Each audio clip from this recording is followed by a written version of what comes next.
Ini artinya akan punya, bukan ada masalah, tapi ada yang harus diperbaiki. Nah, bisa penjal prostat yang menyumbang, karena usia-usia menjelang tua, usia di atas 50 itu prostat biasanya suka menyumbang.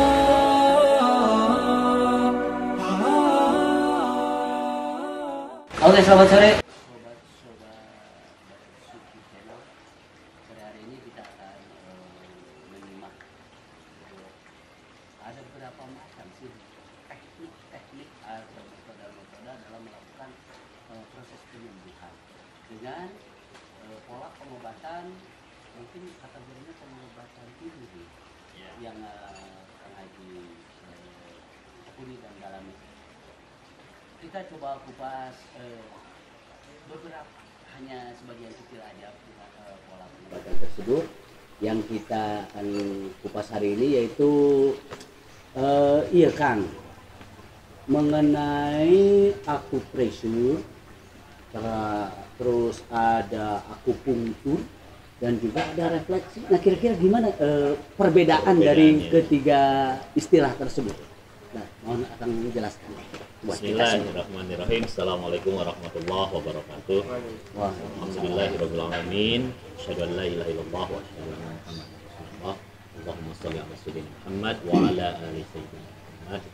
Alhamdulillah, pada kesempatan siang hari ini kita sama-sama bisa berkumpul, bisa bermuazahah, bersilaturahim. Mudah-mudahan silaturahim ini menjadikan jalan silah buat kita semua mendapatkan keberkahan dari Allah Subhanahu wa taala. Terutama intinya kita semua pada dasarnya sama-sama menginginkan mendapat ridho Allah. Amin. Seperti bagaimana tadi dipertanyakan tentang permasalahan pengobatan. Sebenarnya pengobatan itu banyak sekali ya ragamnya, metodenya. Apalagi saat ini banyak sekali penemuan-penemuan tentang metode pengobatan. Tapi tentunya sebelum pengobatan-pengobatan ini bermunculan, itu ada sejarah pengobatan yang terlebih dahulu muncul di zaman dahulu.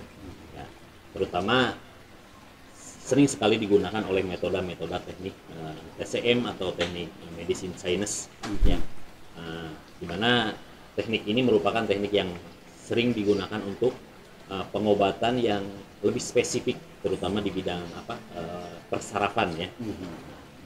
Ada beberapa perbedaan yang tadi ditanyakan dari mulai akupuntur, akupressur, dan refleksi. Sebenarnya pada dasarnya, pada prinsipnya antara akupuntur, akupressur dengan refleksi itu sama saja. Karena yang kita ambil titik meridian, artinya titik yang berhubungan dengan organ yang bermasalah. Nah, kalau jantung, meridian jantung ada titiknya. Meridian lambung ada titiknya. Meridian empedu ada titiknya. Semua organ yang ada di dalam tubuh kita itu ada meridiannya, ada jalurnya. Jadi kita tidak sembarangan. Kalau kita mau menggunakan akupuntur, teknik akupuntur tentunya bisa dengan cara akupuntur itu menggunakan jarum. Nah, kalau akupuntur bedanya dengan akupressur, kalau akupuntur itu dengan teknik jarum. Jadi jarum yang ditusukkan ke titik meridian yang bermasalah. Meridian yang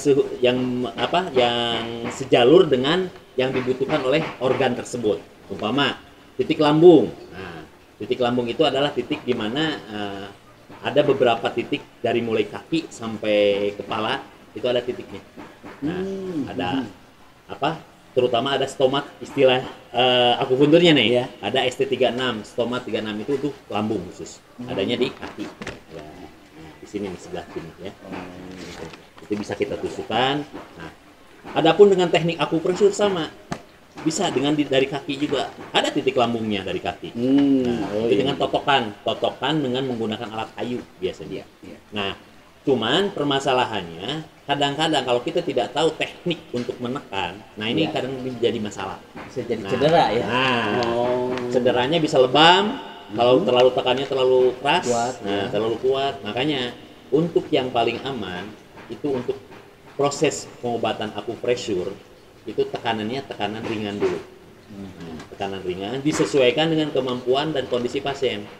Jangan sampai pasien kesakitan terus kita tekan seolah-olah ini penyakitnya, padahal sebetulnya bukan penyakitnya, tapi tekanannya terlalu keras. Jangankan yang sakit, yang sehat pun akan sakit. Nah, gitu kan. Nah, kalau titiknya tepat, Iya. saraf yang ditotoknya tepat, itu jangankan dengan keras, dengan ringan pun, lembut pun, soft pun akan terasa sakit. Iya, iya. Apalagi yang sakit, gitu kan. Cuman sakitnya di sini, kalau yang sehat itu enak. Jadi terasanya sakit, tapi sudahnya enak. Nah, tapi kalau yang bermasalah, ketika titiknya disentuh, itu dengan pelan-pelan pun akan terasa sakit, panas, perih, dan bekas biasanya. Nah, itu perbedaannya. Nah, oleh karena itu, kalau kita mau mendiagnosa penyakit, itu terlebih dahulu kita harus mendengarkan dulu keluhan si pasien. Nah, dan kadang-kadang ada pasien juga yang takut dengan jarum. Apakah kita harus memaksakan dengan teknik jarum? Nggak mungkin kan? Malah jadi trauma nantinya. Si pasien bukannya sembuh, malah jadi sakit. Nah, oleh karena itu kita sesuaikan. Kadang-kadang ada si pasien yang memang merasa trauma dengan melihat jarum, merasa tidak nyaman dengan jarum, bahkan dia ketakutan. Nah, kita jangan memaksakan teknik yang kita gunakan, akupuntur yang paling bagus, belum tentu. Justru malah jadi masalah. Nah, ternyata dia nyamannya dengan teknik refleksi umpamanya. Nah, gunakan teknik refleksi. Nah, refleksi itu dengan teknik penekanan dengan kekuatan jari kita. Nah, titiknya sama dengan akupuntur, dengan akupresur. Cuman lebih ditekankan di saraf kaki kalau refleksi. Nah, kalau akupuntur sama, cuman dia ada tambahan di titik-titik meridian. Titik meridian itu ada di sekitar tubuh kita. Nah, dari mulai bawah sampai atas, sampai mata, sampai kepala. Dan semuanya saling berkaitan. Saling berkaitan. Karena saraf manusia itu seperti jaring laba-laba. Nah, ketika satu ditekan, itu semua efeknya. Nah, gitu mah. Kalau tepat sasarannya. Jadi nggak asal nusuk, gitu kan. Nah, itu saraf manusia. Jadi intinya, akupuntur itu bagus untuk teknik pengobatan. Kalau betul-betul kita paham dan memahami titik meridian. Nah, akupresur, kelebihan masing-masing punya kelebihan dan kelemahan. Akupuntur, kalau kita tidak bisa melihat ini saraf apa sini, apakah tusukannya tepat atau tidak. Nah, itu harus perlu jam terbang, pelatihan dan lain sebagainya. Betul. Kalau kita masih ya belajar nggak salah nusuk, ya kalau nggak kena sarafnya nggak akan pengaruh. Ya cuma tusukan dan sakit aja. Tapi kalau memang kerasa betul pas titiknya itu kesentuh aja saraf sedikit, kayak orang kesetrum. Iya, berarti kena saraf. Tapi kalau enggak, nggak kerasa apa, berarti nggak ada reaksi, nggak ada, hanya tusukan saja. Nah, yang paling enak sebenarnya dengan teknik akupresur dan refleksi. Nah, itu ketika ditekan itu terasa banget, gitu kan. Oke. Banyak gitu. Nah, itu untuk sementara penjelasan dan perbedaannya. Siap. Nah, sementara kasus di lapangan itu penyakit itu berbagai macam. Ya. Terkadang keluhannya cuma sakit kepala. Ya. Masalah sakit kepala tidak bisa didiagnosa. Oh, itu karena kurang makan. Oh, itu karena tekanan darah tinggi. So banyak faktor yang menyebabkan seseorang jadi sakit kepala. Betul. Contoh, kita contoh ini nih ada nih. Saudara kita nih. Dia entah karena kegemukan badannya, entah karena terlalu banyak gula atau entah apa, sehingga si kakinya merasa kebas. Nah, kira-kira dalam usaha kita dalam mendiagnosanya dengan metode bagaimana yang sederhana aja gitu supaya ini kemungkinannya dari sini loh gitu. Nah, mungkin Akang bisa langsung sambil praktek ini, Pak. Boleh. Kebetulan ada contohnya. Boleh. Nah, sebelum saya mempraktekkan bagaimana cara untuk menterapinya, tentu kita harus tahu dulu keluhan yang sesungguhnya apa dari si pasien tersebut. Contoh Akang Mas ya, yang sekarang ini mengalami keluhan pertama sering sakit kepala. Pertama sakit kepala, yang kedua di samping itu badan terasa berat nggak? Maksudnya reged gitulah istilahnya. Ya, yang ketiga misalkan kaki terasa kebas, kesemutan. Ya, sering kesemutan. Nah, diantaranya itu dari cerita itu aja sebenarnya udah dapat ditarik satu kesimpulan bahwa ternyata Akang ini sebenarnya terlalu banyak lemak. Nah, dan bukan karena terlalu banyak janggut, bukan. Artinya mungkin pola makannya harus dibenerin. Bisa jadi kadar minyaknya terlalu tinggi, sering makan gorengan atau tepung karena tepung itu sangat mengentalkan darah. Nah, darah mengental itu karena tepung Ya, ibaratnya bala-bala, gehu, minyak-minyak itu sangat mengentarkan darah. Nah, makanya harus banyak minum gitu kan. Minumnya air hangat, jangan yang macam-macam, air putih dan lain sebagainya. Nah, jadi intinya dari diagnosa sepintas saja cerita tadi itu dapat disimpulkan bahwa lemak, kadar lemak dalam tubuh Akang ini sebenarnya lumayan. Nah, lemak itu kan macam-macam. Lemak dibutuhkan kalau lemaknya HDL baik. Tapi lemak yang jahat ini yang jadi masalah. Bisa jadi kaki kita terasa kebas, kesemutan, itu dari kolesterolnya naik. Ataupun dari trigliseridnya naik, lemak dalam darah. Beda lemak dalam darah dengan lemak dalam tubuh. Kalau lemak dalam darah ya ada di aliran darah. Nah, itu yang biasa nempel di dinding arteri yang menyumbangkan penyumbatan pembuluh darah. Bisa ke jantung, bisa stroke. Nah, ini yang bahaya. Tapi kalau lemak yang ada dalam tubuh, nah itu kolesterol yang naik, nah akhirnya mengakibatkan ya bisa jadi ke stroke juga, cuman merembetnya itu jahatnya kemana-mana, bisa ke gula, bisa ke asam urat. Nah, ini makanya lemak ini harus ditekan. Bukan berarti dimusnahkan. Kalau orang tidak punya lemak tidak ada energi, nah, lemas. Nah, tetap dibutuhkan, cuman kadarnya harus standar. Nah, kasus Akang ini bisa kadar gulanya tinggi dari faktor efek dari kolesterol yang tinggi, sehingga terasa kaki kesemutan, kebas. Bisa lama-lama ke pankreas dapat, ya akhirnya gula. Nah, karena sifatnya pankreas itu mengunci. Ya kalau kita berlebih makan nih, kalau pankreasnya nggak berfungsi normal, itu dia kebablasan, akhirnya kadar gulanya bisa naik. Nah, tapi kalau pankreasnya bagus, nah ini pankreas ini fungsinya untuk mengunci kadar gula yang keluar dan gula yang masuk kan gitu kan. Kita makan kan masuk nih, nah diolah kan, keluarin lagi, dibuang lagi kan. Nah kalau nggak dikunci ya kebablasan terus, akhirnya gula. Kadar gulanya terlalu kental. Yang disebut glukosa itu kan, gulanya naik. Diabetes. Alhamdulillah kalau masalah emas mungkin tidak terlalu sulit ya untuk dideteksi. Dari kasat mata aja, wah ini udah terlalu. Terus dari ini juga dari apa? Dari keseharian, misalkan gampang lelah, mudah haus, ya, mudah ngantuk tidurnya, ya istilahnya kadang-kadang sedikit-sedikit. Nah, terus hausnya berlebih. Kalau di siang hari, malam hari pipisnya terus keganggu. Nah itu biasanya kadar gulanya terus naik. Nah ini yang harus dicek.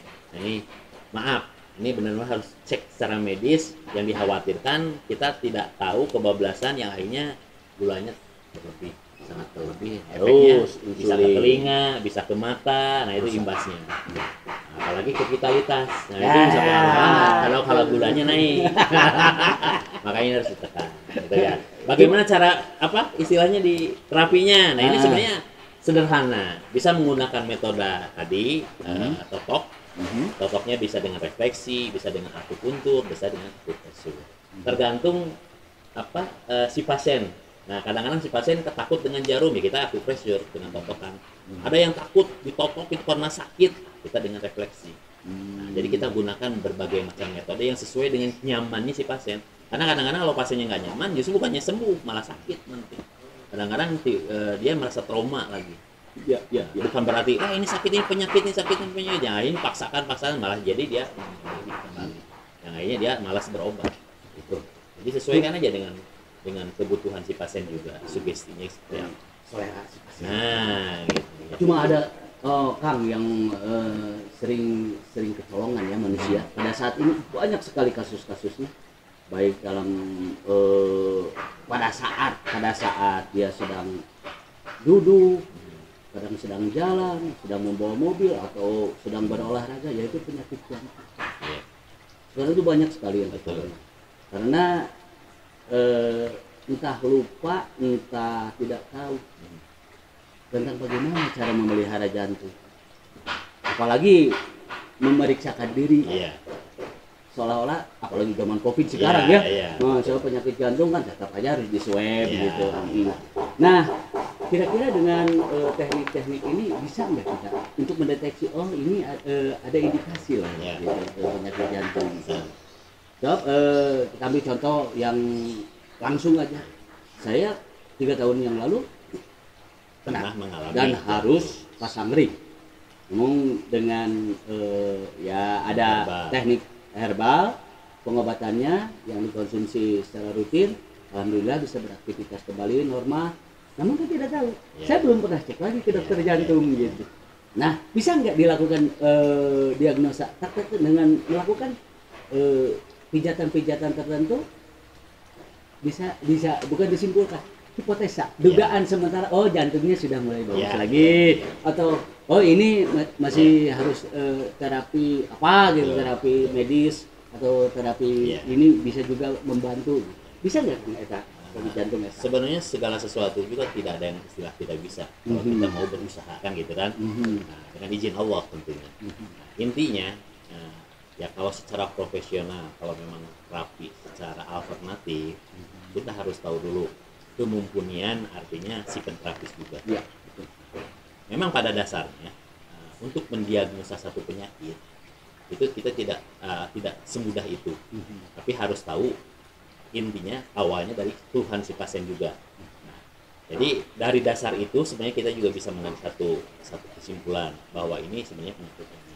Nah, walaupun udah tahu bahwa ini jantung atau tidaknya, tapi kan kadang-kadang seperti Akang sekarang udah merasa sehat, obat jantung saya sih sehat, tapi belum tentu sehat juga. Artinya belum dicek secara medis kan. Iya, betul. Tapi kita untuk mengetahui apakah memang betul-betul jantung kita udah sehat atau tidak, nah itu bisa menggunakan teknik terapi juga. Nah, caranya kita bisa dengan refleksi. Ada titik-titik meridian jantung. Ketika kita sentuh, kita tekanan itu apakah nyaman atau tidak, terus rasanya setelah efek di terapi itu enak atau enggak, nah itu sebenarnya sudah satu indikator buat kita. Oke, sobat YouTube Balad-Balad Supi channel, kita buktikan, oke? Nah, pengidap jantung yang sudah merasa sehat, tapi kita coba buktikan benar sudah sehat atau belum dengan Kang Asep.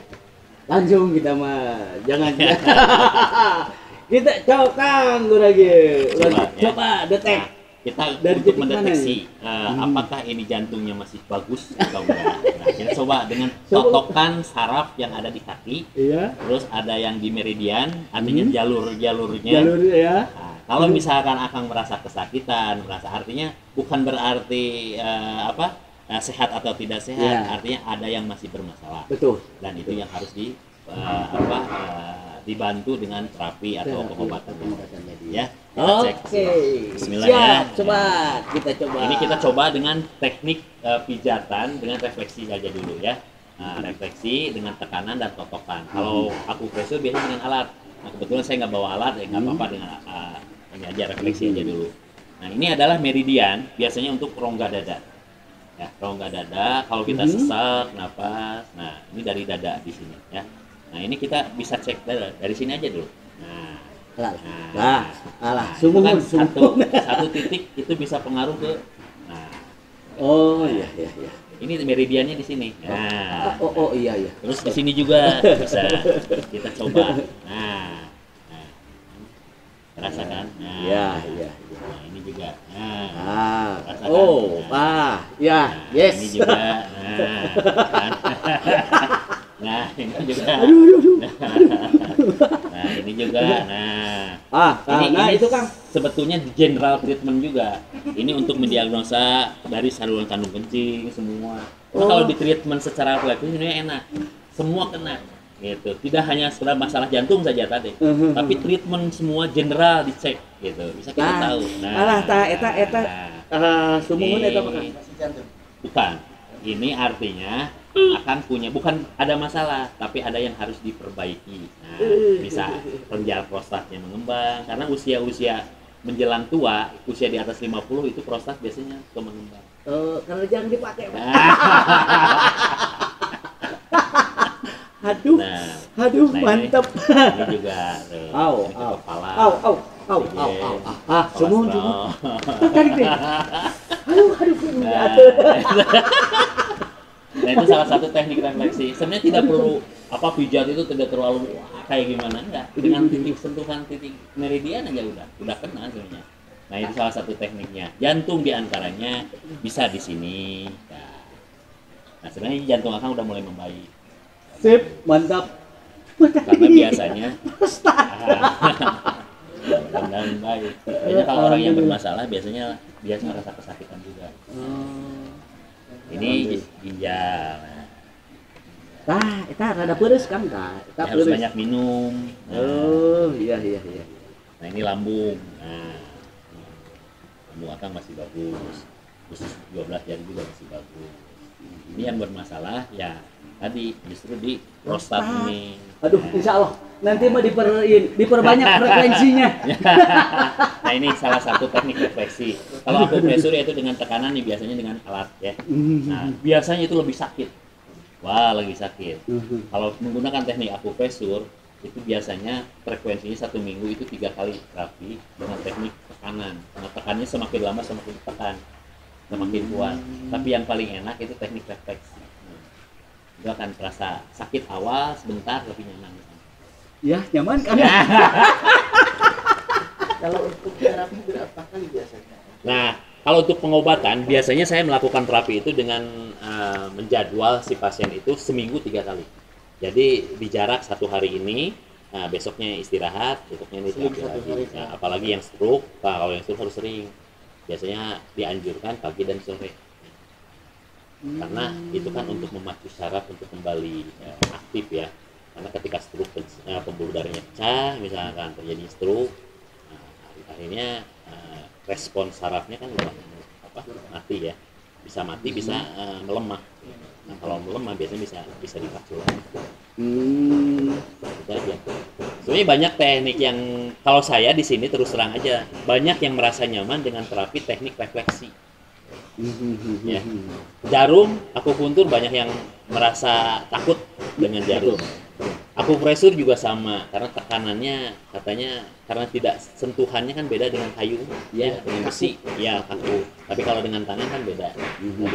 Dan kita pun yang menterapisnya juga bisa mengukur tekanannya. Karena sentuhan kulit sangat bagus gitu. Bukan mentransfer ya, boleh dikatakan transfer energinya beda lah. Iya. Jadi bisa feedback kita energi positif dari mereka negatif. Yang penting kita foto kondisi aja. Makanya seorang penterapi juga harus sehat kan di sana. Karena bisa feedback juga. Karena apa? Karena kalau kitanya nggak sehat, nah itu kan virus apa kan bisa jadi bukan masalah gaibiah apa itu mistisnya enggak. Intinya kalau kita nggak sehat, justru malah feedbacknya hawanya kan beda. Kan virus juga kan bisa nyerang. Makanya imunitas tubuh kita sebagai pengawas harus sehat. Makanya saya sendiri kalau misalkan nggak fit nih, nah jarang memaksakan untuk menterapi, karena nanti bukan enak ke si pasien juga akan enak. Nggak nyaman. Nggak nyaman. Iya. Nah kan suka dicontohnya pakai telunjuk gitu. Set gitu. Memang kelihatannya cos gitu ya kelihatannya. Padahal di sini itu mengalir tenaga dalam kita ya. Betul. Jadi tidak sembarangan mas, nggak asal sampai gitu ya. Sampai ditahan apa nanti ada feedback ya, feedback ininya energi dari sana sehingga bisa menangkap respon ini. Sebenarnya itu bisa kita latih dengan seringnya kita menyentuh, melakukan latihan. Ya segala sesuatu kalau diasahkan runcing ya. Nah, tangan juga jadi dia bisa mendeteksi sendiri itu bukan karena apa-apa. Karena dia terbiasa. Kan ada suhu badan kita ada yin dan yang, dingin dan panas. Nah, tengah-tengahnya ini ada jadi suhu yang sedang seperti apa. Ini kondisi yin dingin, ini lembab nih. Lembab biasanya kondisinya seperti apa. Ini kan ada dalam teknik akupuntur juga. Dijelaskan tentang penyakit-penyakitnya yang biasanya seperti apa. Itu panjang sekali kalau bercerita tentang itu. Jadi intinya pada dasarnya kita harus mengenal diri kita sendiri. Nah, ketika tubuh kita lagi hangat, lagi panas, berarti harus ada didinginkan. Kalau kita lagi dingin berarti harus dihangatkan. Yang penting hangat tubuh kita aja yang stabil. Panas jangan, dingin juga jangan. Nah, untuk memperoleh kehangatan yang stabil, yang yang seimbang itu, ini sangat dipengaruhi oleh pola hidup. Nah, mungkin iya. Pola hidup, gaya hidup, makan, pola pikir, nggak usah stres. Apalagi kita mempunyai pola keterikatan batin dengan sang pemilik kita sehingga memperoleh ketenangan jiwa. Itu sangat mempengaruhi kondisi vitalitas seseorang. Istirahat, kurang tidur juga. Iya. Intinya pola pikir itu sangat sekali menunjang untuk kesehatan tubuh. Orang yang sehat itu biasanya pola pikirnya dia bisa menggeser sendiri. Jadi dia tidak pernah murung, dia selalu ceria. Jadi kalau orang yang lagi sakit, itu kalau pola pikirnya mendalam, terlalu murung, terlalu apalah gitu, akhirnya lama-lama imunitas tubuh melemah. Nah, kalau imunitas tubuh melemah, nah lama-lama ya kondisi kita akhirnya sakit. Tapi kalau imunitas tubuhnya kayak pola pikirnya bagus, positif, energinya kuat, akan imun tubuh kita akan naik. Jadi sobat YouTuber, mari kita berusaha untuk menjaga kondisi fisik kita dengan menyehatkan pertama fisik kita, pola makan, pola pikir, dan ketenangan batin kita harus seimbang gitu. Supaya imunitas bisa selalu ada, karena kondisi vitalitas kitanya selalu dijaga. Masalah terapi itu faktor-faktor yang dibutuhkan sama kita andai terjadi ketidakseimbangan. Nah, kita berusaha untuk menyeimbangkan melalui sistem saraf. Ya, oke, mungkin Ada pepatah jaga sehat sebelum tiba sakit. Mantap. Iya. Salah satu metode sudah kita kupas bersama, nanti kita kupas lagi. Metode berikutnya masih ada dari Bekam ya. Ada lagi Kang Lohang. Ya, Rukiah juga ada.